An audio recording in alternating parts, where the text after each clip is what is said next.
go. Money talk. Here comes the money. Money, money, Dollar.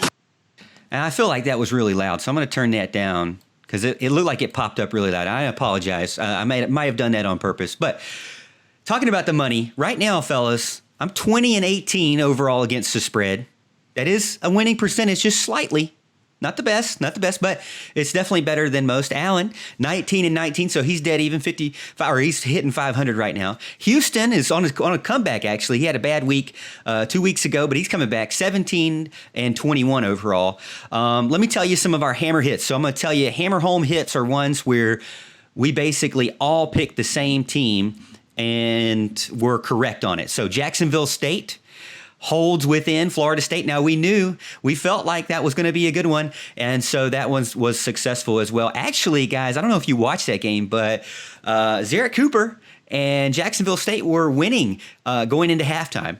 And then Florida State decided to change their quarterback, which we'll probably talk about, in our picks against the spread segment, but Florida State changed their quarterback and actually scored on 5 consecutive touchdowns, 5 consecutive series after a change of quarterback, which we've always knocked big on James Blackman. So maybe they have found an alternative. It's kind of weird, though, that it's just all of a sudden they have a quarterback that can score 5 times in a row. I don't get it. It's weird to me. I didn't watch the whole game, but we'll talk about it some more. So that's a winner.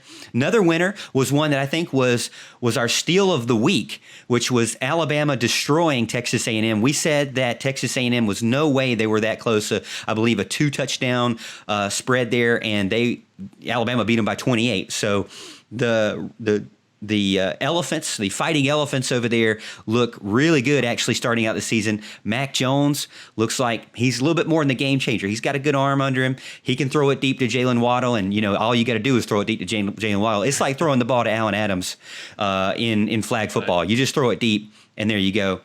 And then Ole Miss beating Kentucky in overtime, actually beating them, coming back and beating them. Guys, I want to ask you before we go into the other ones, any one of those 3 that you're most proud of? I'll start with you, Al. Most proud of? Honestly, there was not much for me to be proud of this weekend. Let's just be honest. I really should just give it up. I feel sorry for anybody who listened to anything I had to say this past week. Funny thing about it is I actually felt the best I think I've ever felt about picks this past week, and it was one of the worst weekends I've ever had. So that was really interesting. But I'd have to say I'm most proud of the Alabama pick simply because we all said it was a guarantee. We had somebody, I think on YouTube or somebody, ask us about confidence points, which one we were more confident in, Bama or Florida, and I immediately said Bama. If anybody actually went out on a limb and was crazy and actually put real money on the game, we told them Bama was the one to go with, and they would have made some money. Houston, what you got? What do you think? Is there any one of those 3 that we talked about that stuck out to you the most? I'm going to say Jacksonville State. I've been calling that one ever since Florida State lost to Georgia Tech. I knew Zarek Cooper was going to have a great game. Really doesn't matter if you put in a new quarterback at Florida State. I hate to see what's going to happen against Notre Dame this upcoming weekend. That is going to be ugly. Spoiler alert. Don't give out your pick yet. All right, so hold it in before we do anything. And then I want to tell you about our lone wolf winners, and that would be Morgan. All right, so I wrote my own name down here. Morgan, I myself. You guys thought the Fighting Camels were gonna fight a little bit more than they actually did. Now, Alan, I know you blasted me about how they all had all this, going on, but Wake actually ended up destroying Campbell and beating the spread. I stay away from those big 30-something point spreads, but on that one, I picked Wake, and they actually did it. Also, it's kind of fitting to be a lone wolf winner, meaning if you're not familiar with lone wolf, it means that I was the only one that picked that team versus the other 2 guys. But NC State pulling out a win, actually winning against Pittsburgh. Now, I said they were going to probably lose, but keep it within the points. They actually turned up and won the game, knocking Pittsburgh out of the top 25, which is kind of weird to me to think that. I really did feel like that Pittsburgh was better going into the preseason.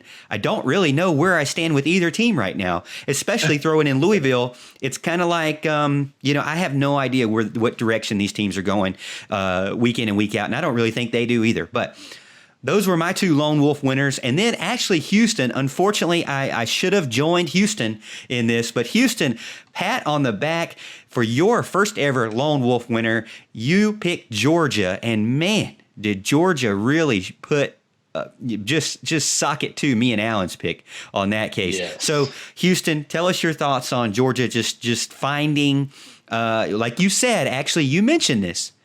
They found it in the second half against Arkansas, and they just continued to roll with it going into Auburn, and Auburn was not ready. Yeah, to be honest with you, I'm even surprised with how dominant that was. I was expecting more in the lines of, if this was going to be a game that Georgia won by multiple scores, it'd be like 27-17 or something like that, or 27-20.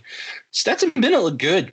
I don't know how long-term of a solution he is, but I think he's the type of guy that just has come into the fold, been with the program for a while, and he's there, and he's balling out right now. And so maybe they just keep with the hot hand right now and just kind of hold JT Daniels for a year. They ran the ball with ease on Auburn. I wasn't really impressed with Auburn's defense in week 1 against Kentucky. They got gashed a lot in the first half, and really in the second too. Kentucky gave that game to them with a bunch of turnovers. So I figured Georgia would capitalize on that, and they did. And, you just got to follow my lead sometimes. Sometimes, that's for sure.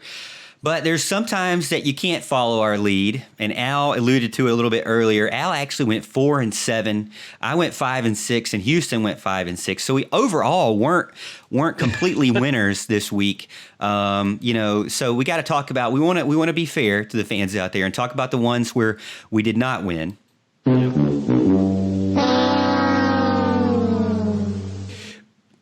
Price is Right, losers.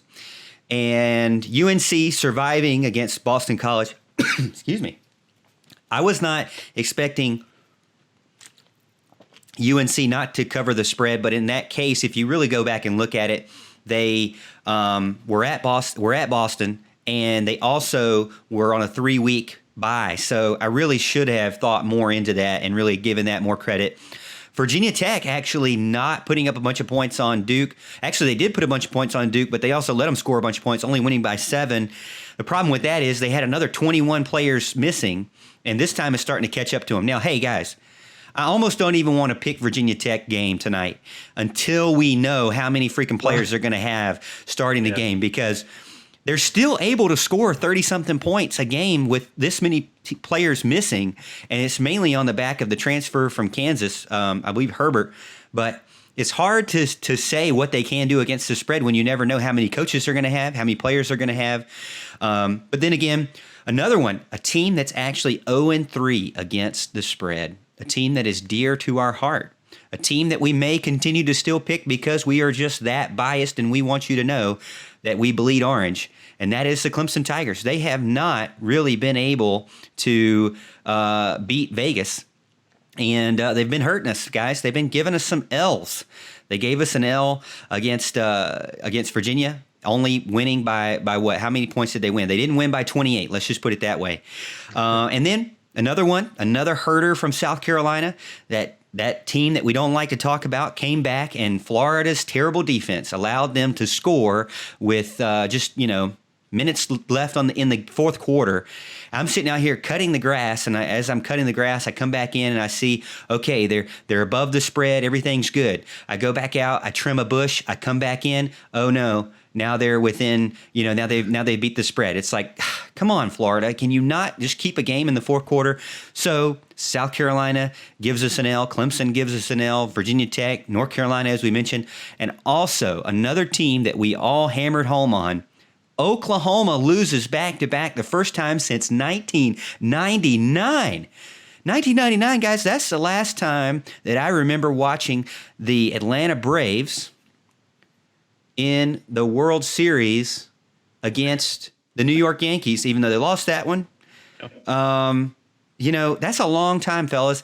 And I don't even know. I couldn't even find – I didn't spend a lot of time on it, but I couldn't even find a stat on how many times they lost 3 games in a row. I can only imagine Oklahoma ever even losing 3 games in a row. Now we're talking about the Sooners as an unranked team going into this Red River rivalry this weekend. Of those 5 games, of those 5 killers, Which one stings the most? Al, I'll start with you. Oh man. Well, I got to tell you, the Florida one was rough for me because I just did not realize how bad that Gator defense is.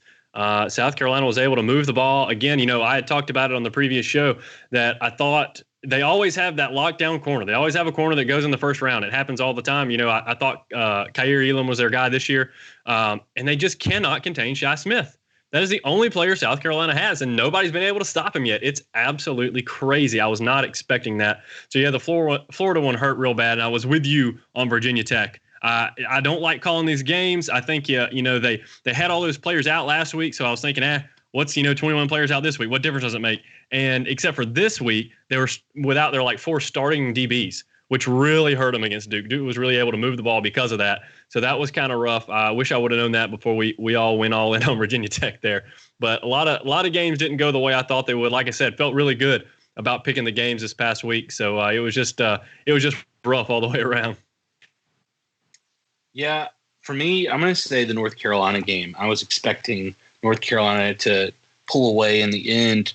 And it's really confusing going forward because we can't get a beat on how good or bad either of those teams are. They both have looked really sluggish and inconsistent. Boston College blows out Duke, struggles to beat Texas State, but then hangs with North Carolina and can't pull through. And then North Carolina starts slow, beats Syracuse, and then starts slow and almost blows a lead, against Boston College. So we don't know. It's just it was a confusing, disappointing game if you pick North Carolina. And I'm going to go out there and say the team that we love, Clemson, allowing, and I will mention this again, I'm sure in segment 2, but allowing over 400 yards total to Virginia and then not clearing the spread, and also the players. I mean, I'm not being hard on the team, but the players came out and said they were disappointed in the lack of scoring, the lack of offensive movement there, even though, I felt like they on offense were pretty good. Defense, we'll talk about it some more. But again, I would expected Clemson, they're minus Bryce Perkins to go and, rack up some points again. But maybe it is, early in the season. Maybe it is that Clemson early season versus back that game was actually championship phase Clemson, which we all know is a lot different than early season Clemson for sure.